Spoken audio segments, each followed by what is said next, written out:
저 한국 일제시대, 한국에서 말하는 일제강점기 때의 역사, 제일동포들이 어떻게 일본으로 건너와서 어떻게 사셨는가에 대한 그 역사를 전시하고 있는데요. 그래서 이 지도 같은 경우에는 1937년의 지도입니다만은 일제시대 때 어떠한 항로편이 있었는가를 보여주는 그 일본의 지도이기 때문에 당연히 여기 일본해라고 적혔습니다. 그런데 일본하고 조선을 잇는 정기 배편이 언제 생겼는가, 이것이 저희 제일동포의 시작을 알리는 한 기준이 됩니다. 그래서 제일 처음 생긴 게 시모노세키, 일본의 시모노세키와 한국의 부산을 잇는 광부 연락선인데요. 이 광부 연락선이 처음 생긴 해가 1905년으로, 즉 한국에서 말하는 을사조약, 을사내격이 있었던 해였습니다. 즉 일본이 조선을 식민지화하는 과정에서 이러한 정기 배편이 생겼고, 또 그 후에도 이렇게 오사카와 제주를 잇는 배편이라든가 이런저런 배편이 생김으로써 이 한국 땅, 조선 땅에서 많은 사람들이 일본 땅으로 건널 수 있게 되었습니다. 그러나 건널 수 있게 되었다고는 해도 자유롭게 지금처럼 자유롭게 왕래할 수 있었냐? 그렇다면 그렇지 않았습니다. 당시에 식민지 지배가 시작이 되고, 요즘 한국에서도 많이 좀 이야기가 되는 것처럼 이 식민지 지배가 있었을 당시에 조선 사람들이 일본인이었는가 일본인이 아니었는가, 즉 일본 국적이 있었는가 없었는가에 대해서 많은 논쟁이 있는데요. 이 당시에 말하자면 일단은 일본은 조선인들을 마치 일본인 것처럼 취급은 했습니다만, 다만 조선에 살고 있는 사람들의 호적은 따로 조선 총독부에서 관리를 했습니다. 그렇기 때문에 이 조선에서 살고 있는, 조선에 호적이 있는 사람들이 일본으로 건너올 때는 반드시 허가를 받았어야 했는데요. 여기 실제 보시면은 이게 그 당시의 민적 호적의 등본인데요. 거기에 빨간 글씨로 그 사람이 살고 있는 경찰서에서 이 사람이 이러이러한 이유로 일본으로 건너간다 는 것을 허락해달라. 여보세요? 그 내용이 적혀있습니다. 그래서 이것을 이 부산에 있는 부산 수산경찰서라는 곳에 보여주고, 거기서 이제 허가를 받으면, 도장을 받으면 그제서야 건너갈 수 있습니다. 즉 식민지 지배가 시작이 되고, 일단 허울상으로는 일본인 것처럼 말을 해도 실제로는 일본에서는 조선인들이 일본으로 건너온 것을 좋아하지 않았기 때문에 조선인들이 일본으로 건너갈 때는 반드시 감시 관리 하에서만 이동을 할 수 있었다는 사실을 이 도항증명에서 제가 알 수 있고요. 그러면 이렇게 번잡스러움에도 불구하고 왜 사람들이 조선 땅에서 일본으로 건너가게 되었는가? 이게 가장 잘 보여주는 게 이 식민지 지배 당시, 일제시대 당시의 인구표인데요. 식민지 지배가 시작되고 채 1년이 지나지 않은 시점에는 일본 전투를 다 해서 조선 사람들이 전체 다 해도 2,000명밖에 없었습니다. 그런데 그 이후로 이제 민간에서 식민지 지배 아래서 예를 들어 자기가 일할 경각지를 빼앗겼다던가, 혹은 일본의 식민지 지배 아래서 자기가 그렇게 일할 그 방도를 못 찾는 사람들이 일본으로 일자리를 찾아서 건너가는 일들이 점점 생기게 되어서 점점 일본 안에서 사람들이 늘어나기 시작하고 1930년이 되면은 40만 명에 달이 됩니다. 그러나 그로부터 10년 후인 1940년을 보시면은 갑자기 여기서 다시 80만 명이 늘어서 120만 명이 되고, 그로부터 5년 후인 1945년 8월 20일이니까 이제 광복맞이한 시점이죠. 그때는 약 200만 명의 조선인들이 일본에 있게 됩니다. 즉 15년간에 160만 명이 늘어났다. 이 20년간 힘들어서 40만 명밖에 늘어나지 않았는데 이 15년의 기간 동안에 160만 명이 늘어났다는 것은, 이것이 아까 말씀드린 그런 식민지 지배 아래에서 민간에서 일자리를 찾아서 사람들이 이동한 것으로는 설명이 되지 않고 사람들을 강제적으로 일본으로 끌어왔다는 한 증빙이 되는 것입니다. 그렇게 해서 그 강제동원 관련해서 이쪽에서 전시를 하고 있는데요. 일본이 1930년대 후반에 중국과 그리고 그 이후에 얼마 지나서 미국과 전쟁을 시작하자 이제 일본에서는 일할 사람들이 부족해지고, 그래서 조선 땅에서 젊은 남성들을 대대적으로 노동력으로 끌어가게 됩니다. 그렇게 해서 끌려오신 분들이 보통 여기 그래프로 일본으로만 있습니다만 탄광이나 광산 같이 굉장히 힘든 막노동, 그런 것에 대부분 동원이셨고요. 실제로 그래서 저 교토 근처에 있는 단바라는 곳에 있던 망간 광산에서 사용되었던 실제 이러한 도구들이 전시되기도 하고요. 또 한편으로 후쿠오카에 있는 탄광에서 실제로 사용됐던 드라이버 등이 전시됐습니다. 이러한 탄광이나 광산 등에서 잘 아시게, 나이 드신 분들 특히 잘 아십니다. 굉장히 힘들고 고되었기 때문에, 그리고 조선인들을 차별했죠. 그랬기 때문에 많은 사람들이 그러한 광산 탐방에서 도망쳤습니다. 그래서 이렇게 여기 보시면 이건 지금 부산에 있는 강제동원 역사관의 그 실제 실물이 있는 자리인데요. 총독부가 북해도에 홋카이도에 있는 탐방에서 일하는 조선인 광부들에게 고향에 있는 가족들을 생각해서 그 광산에서 도망치지 말고 열심히 일해라는 식의 동력장을 일본어와 한국어 양쪽으로 써 있습니다만은 총독부가 이러한 동력장을 보냈어야 한다는 것은 그러한 탐방에서 도망치는 사람들이 적지 않았다는 것을 나타낸 점입니다. 이렇게 처음에는 노동력으로 동원을 하는 한편으로 군인으로는, 일본의 군인으로는 조선 사람들을 동원을 하려 하지 않았습니다. 처음에는. 왜냐하면 아직 정신적으로 일본인과는 달랐기 때문에 일본의 식민지대 아래서 핍박받고 차별받은 조선인들에게 총을 쥐어줬다. 그러면 이걸 이제 일본인에게 향할지도 모른다는 것을 걱정했기 때문에 일단은 아직 징병은 시기상조였다고 생각했습니다만은, 그러나 일본이 점점 전황이 악화되어 가자 또 점점 이제 병력이 부족해져 가자 이제 조선인들 상대로도 어쩔 수 없이 징병을 개시하게 되는데요. 그래서 여기 보시면은 그 조선인들 상대로 징병제가 전면적인 징병제가 시행되는 1944년에 1년 전에 일본에 살고 있는 조선인들 상대로 어느 정도가 살고 있는지를 일단 조사를 해서 그거를 조선에 있는 호적과 비교를 해서 실제 동원이 가능한 병력 수를 알아보기 위한 그러한 조사를 위한 전시입니다. 이렇게 남성들이 군인으로 노동력으로 동원된 한편으로 여성들 중에서는 흔히 말하는 소위 일본군 위안부로 동원되신 분들이 계시는데 그 관련된 전시가 있습니다만, 특히 제일 동포의 역사를 말할 때 주목해야 될 부분이 식민지 시대, 일제 시대 때는 아까 말씀드린 것처럼 실제로는 대단한 차별과 법적, 사회적인 차별이 있음에도 불구하고 일본 정부는 조선인들을 상대로 너희들은 일본 천황폐하의 식민이다. 그러니까 일본의 정책에 종군을 해야 된다. 이런 식으로 해서 무리하게 동원을 하고 위안부로도 동원을 합니다만은 이제 전쟁이 끝나고 나면은 이제 이 사람들은 너희들은 이제 해방을 하지 않았는지 너희들은 그냥 외국인이다. 이런 이유로 일본 군인들이 철수하는 와중에 현지에 그대로 남겨주십니다. 그래서 여기 계신 분 같은 경우도 일본의 중국에서 위안부로 끌려가셨다가 일본이 철수하는 도중에 이번에는 중국에 남겨주셔서 중국에서 한 10여 년 정도를 신분증도 없이 살아가시다가 겨우 중국 정부로부터 받은 신분증에 해당하는 입적 증명서가 있고요. 또 이러한 문제가 극명하게 드러난 중 하나가 사할린이었는데요. 여기 보시면 있습니다만은 사할린 같은 경우에는 일제 시대에는 이 남쪽 반이 이 북해도의 사할린산 같은 남쪽 반이 일본의 영토이기 때문에 여기 있던 판광에 일본인들과 함께 조선인들이 대다수가 강제적으로 동원이 되게 되는데요.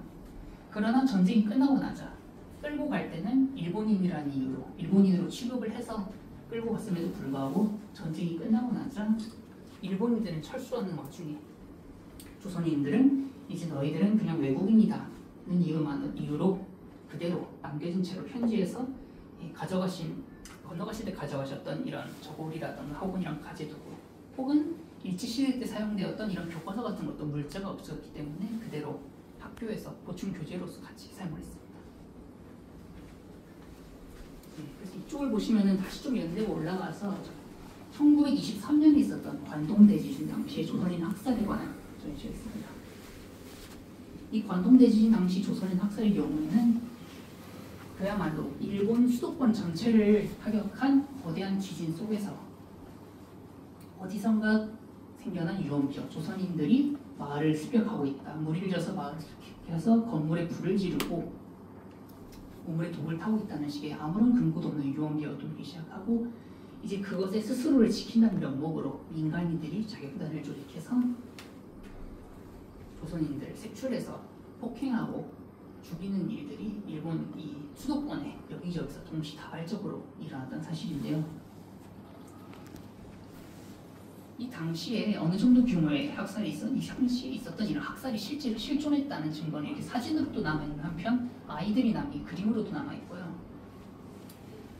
또 또한 이 당시에 어느 정도 피해가 있었는지에 대해서 당시 조사로 6,661명이라는 숫자가 유명합니다만은 이 숫자가 반드시 정확하지는 않습니다. 그 당시 혼란상에서 조사한 숫자를 그냥 더한 숫자이기 때문에 정확하지는 않습니다만은 현재 일본 같은 경우에는 이 6,661명이라는 숫자가 정확하지 않다는 이유만으로 마치 학살 자체가 없었다 혹은 굉장히 소수였다는 식으로 침소봉대하는 그런 흐름이 최근 일본의 그런 정계라든가 그런 데서 혹은 일반 사회에서 여기저기서 보이고 있습니다.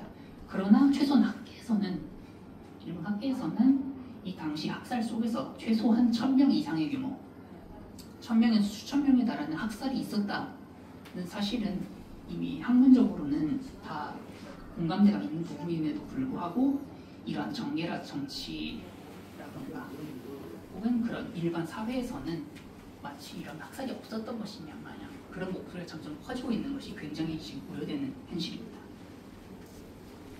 이제 이쪽을 보시면요. 1930년대에 있었던 한국식민화 정책, 황민화 정책에 관한 전시인데요. 대표적인 것이 창씨개명, 일본인들의 이름으로 조선인들의 이름을 바꾼다. 일본식의 가족 제도에 조선인들을 편입시킨다는 것이 있었는데요. 그거를 가장 잘 보여준 자료가 여기 있습니다. 당시 도쿄에 있는 초등학교에 다니던 조선인 학생의 조선인 아동의 통신표인데요.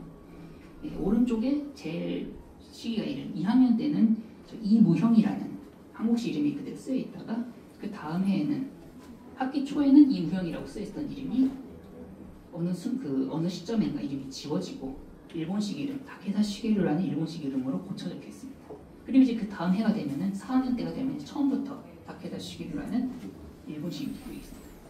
이무형이었다가 가운데 보시면 이름이 선을 긋고 선을 긋고 다케다 시게루라는 일본식 이름이 적혀있고요. 그 다음에는 이제 처음부터 무전무라니 다케다 시게루라는 일본식 이름이 적혀있습니다. 이 당시에 일본이 전쟁을 진행 중이었고 아까 그 징병 관련해서 말씀드린 것처럼 한국인들, 조선인들의 이름을 일본식으로 바꾸고 정신을 일본식으로 개조해야겠다. 그래서 전쟁에 동원하기 쉽게 하겠다는 측면이 있었는데요. 당시 일본이 전쟁을 진행하는 와중에 일본에 살고 있었던 동포들 역시 일본의 전쟁의 피해를 똑같이 받게 되는데요. 대표적인 것으로 도쿄 대공습이라고 해서 한국에서는 요즘은 그래도 비교적 알고 계신 분들이 계십니다만은 태평양 전쟁 때 동경 전체가 정말로 불바다가 당시 목조가 되었기 때문에 미군의 폭격이 지나고 나면은 정말로 마을 전체가 그냥 불타오르는데요.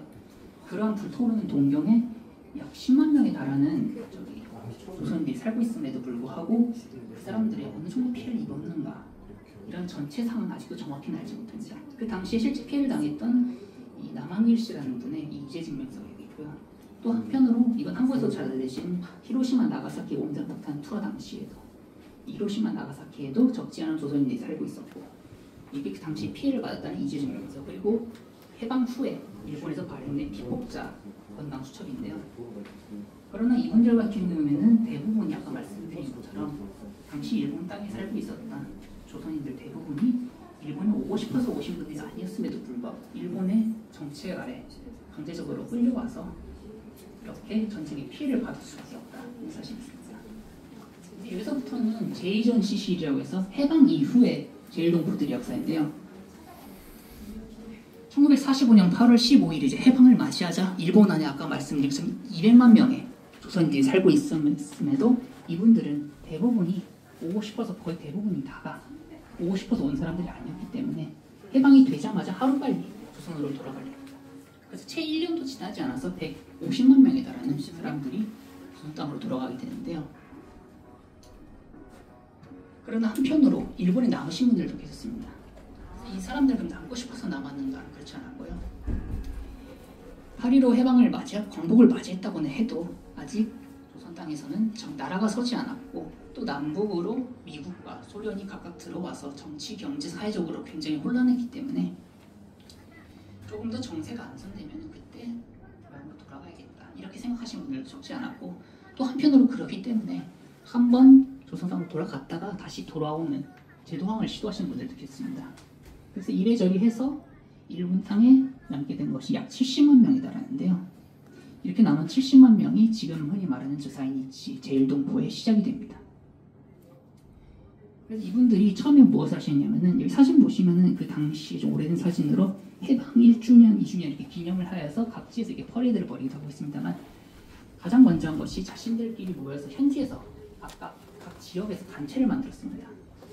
왜냐하면 개개인의 힘으로는 일본 정부나 혹은 당시 일본을 지배하던 미 군정과 대등하게 교섭을 할 수가 없지만 이렇게 각 지에서 뭉쳐서 그것이 다시 또 다 뭉쳐서 거국적인 전국적인 단체가 되면은 이제 일본 정부와 교섭할 수 있다. 그렇게 해서 단체를 만들었는데요. 그래서 이렇게 만들어진 단체가 당시 일본 정부가 교섭을 해서 일본인 남은 조선인들의 생활을 보조한다던가 혹은 조선 땅으로 돌아가는 동포들의 배편을 수배한다든가 그런 활동을 하게 됩니다. 여기 같은 경우에는 실제로 그 해방 당시에 당연히 일본 땅에 태극기가 없었기 때문에 실제로 한 땅 바느질에서 실제로 당시 만들어진 태극기를 실제 태극기? 예, 그렇습니다. 그 당시 해방을 맞이했을 때 실제로 이렇게 만들어서 예. 천 갖다가 예. 그래서 이런 태극기가 결국 적지 않아요. 사진 보시면 아시겠지만 이거랑 좀 다르죠. 이렇게 각지에서 이런 식으로 태극기가 만들어졌습니다. 이렇게 단체를 만든 한편으로 또 주력한 것이 일본의 건너오신 이제 이분들을 흔히 1세라고 합니다만 즉 조선에서 태어나서 한국에서 태어나서 건너오신 일본에서 건너와서 살고 계신 분들을 흔히 1세라고 합니다. 저 제일 동부 1세라고 하는데요. 중국한 것이 아이들의 교육이었는데요. 왜냐하면 아까 말씀드린 한국 식민화 정책 아래서 학교에서는 이제 더 이상 한국말, 조선말을 가르치지 않았고 당연히 한국 문화 같은 것도 가르칠 수가 없었기 때문에 언젠가는 돌아가서 살아가야 되는데 아이들이 말을 모르고 문화를 몰라서 되겠느냐 해서 민족학급을 꾸려서 아이들을 교육시켰습니다. 여기 보시면은 1946년, 47년이라는 정말 해방을 맞이한 그 직후 시점에도 불구하고 이런 학교를 꾸려가지고 졸업장을 낸다든가 상장을 마련한다든가 지금 운영이 되고 있었다는 사실을 알 수 있는데요. 그러나 이런 식으로 서류가 발행은 되었습니다만은 번듯한 학교 건물이 있었던가 이러진 않았습니다. 대부분이 다 가난하고 그랬기 때문에 보통은 일본인 학교의 교사의 일부분, 건물의 일부분을 빌려서 운영한다던가 식으로 굉장히 영세하게 운영했는데요.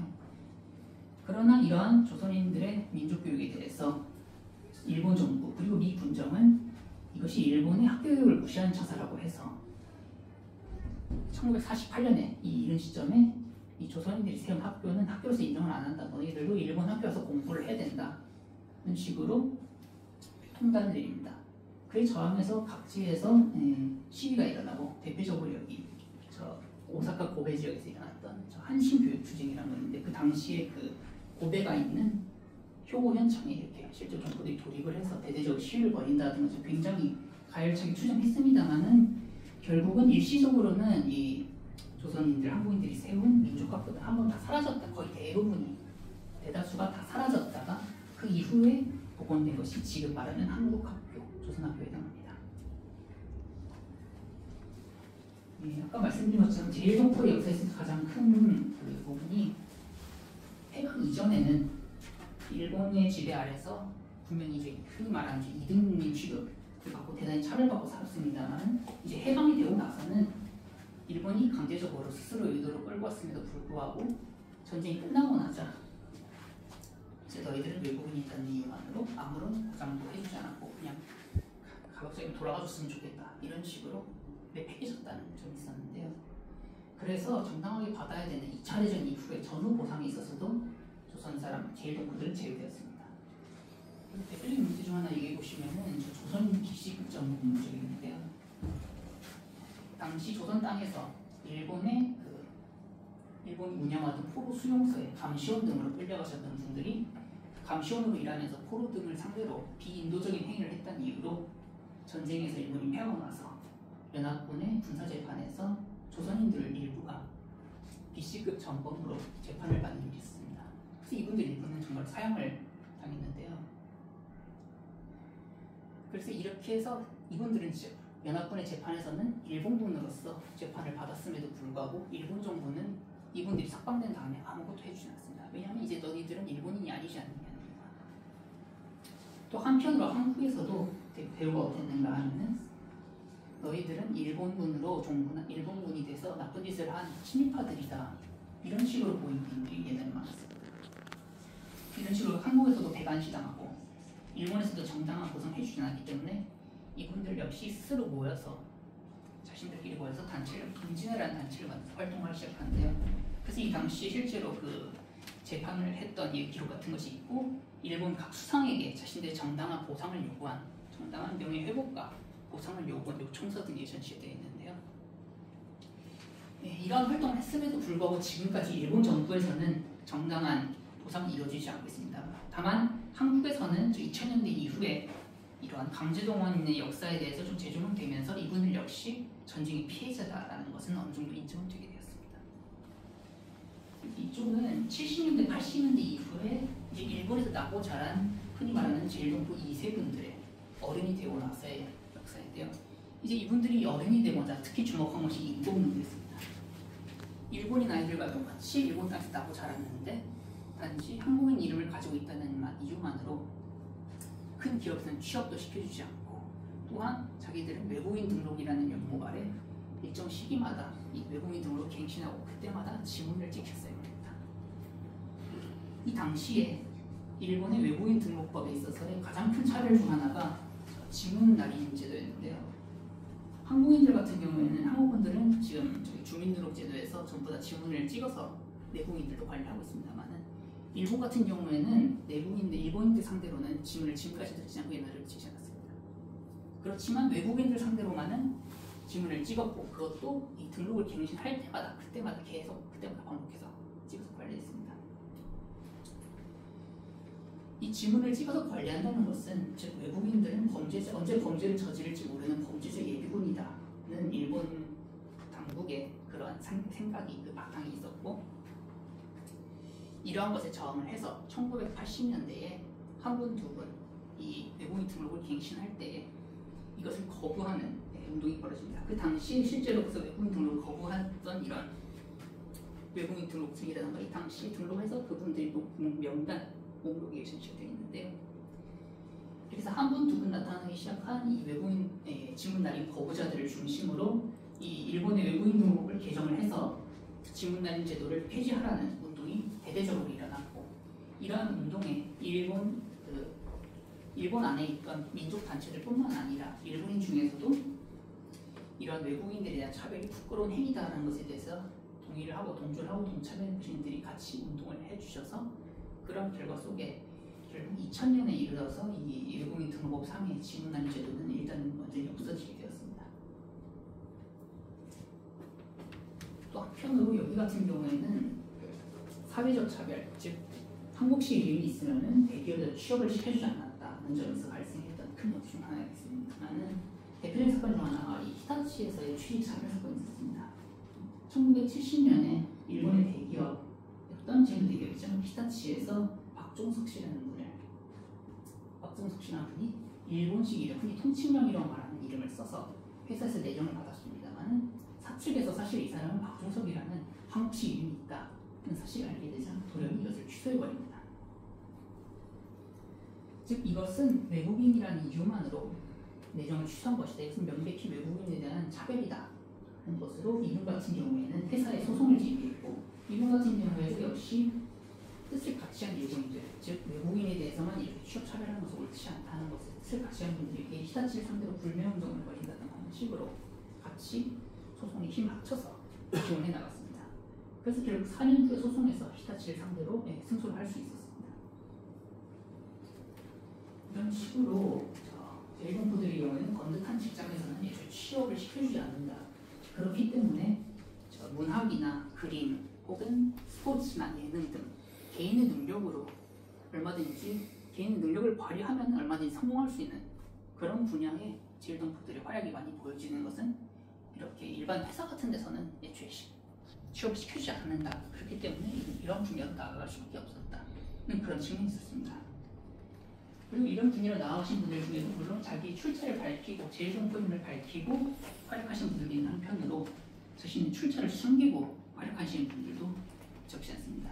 여기 같은 경우에는 정말 50년대, 60년대 일본의 국민적 스타일과 한국에서도 널리 잘 알려진 역도산에 관련한 전시인데요. 역도산 같은 경우에도 생전에는 일본에서는 한국 출신이라는 사실이 전혀 알려지지 않았고 죽고 나서야 일본에서 알려지게 됩니다. 역도산도 이렇게 사적인 자리에서는 같은 한국인들과 교류를 가졌음에도 불구하고 공적인 자리에서는 이 레슬러로서 프로레슬러로서 대성했는데 자신이 조선 출신임을 밝히면 어떤 말을 들을지 모른다는 것을 우려했기 때문에 그것을 밝히지 않았던 것이었고요. 이것은 이게 막 70년 전에 역도산뿐만이 아니라 2020년대 현재에도 자신이 출자를 밝히면 제1동포로서 출자를 밝히면은 인터넷 등에서 어떠한 비방 중상을 당할지 모른다는 이유로 자신의 출자를 밝히지 않고 일본 이름을 쓰면서 활약하시는 분들이 아직도 적지 않습니다.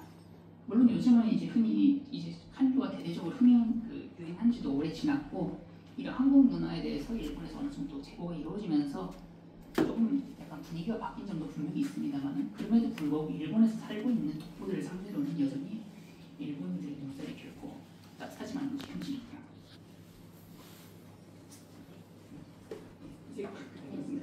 이 안쪽으로는 제3전시실이라고 해서 일제시대부터 해방 이후에 지금 현재 이르기까지 일본에 살고 계신 동포들이 어떠한 물건을 사용하면서 사셨는지 이렇게 일상생활에서 사용되었던 이런 동전 지폐 또 요즘은 보기 힘든 이런 장소 가위라든가 이게 빨래방망이 빨래판이라든가 이런 일상용품부터 제품들 같은 경우에도 요즘은 보기가 많이 힘들죠. 또 한편으로는 일본에서도 고유 문화를 유지하면서 관혼상제에서도 결혼 이상 이런 식입니다. 한편으로는 한국에서도 요즘은 안 하는 집이 많습니다만 일본에서도 많이 적어졌습니다. 제사상을 뿌려서 때마다 추석 때마다 설 때마다 교포들은 이렇게 제사를 지내시죠 일본에. 제사를 지내시는 분들 일본에서도 아무래도 이제 3세 정도는 안 지내. 요즘은 거의 4세, 5세 이런 시기가 돼가지고 그런 분들 아무래도 많이 안 주시는 분도 많아지긴 했습니다. 그럼에도 불구하고 앞으로 하시는 분들도 물론 계시고요. 그래서 이제 이 제3전시실부터 앞으로 이제 여기서부터는 이제 자료 견학을 하시고 지금 좀 많이 진행은 좀 본답스럽습니다만 해서는 이렇게 마치도록 하겠습니다. 네, 감사합니다. 감사합니다. 네. 여기는 어떻게 오는 거예요? 뭐 뒤에 재단이 여기는 어느 정도는 한국 정부에서 지원을 하고 입장료. 네, 입장료 정말 250원. 250원? 입장료 그냥 형식상. 그래. 예. 아니요, 같이 사무실에서 드세요. 예. 감사합니다. 감사합니다. 저기 혹시 명함 있으시면 한 장만.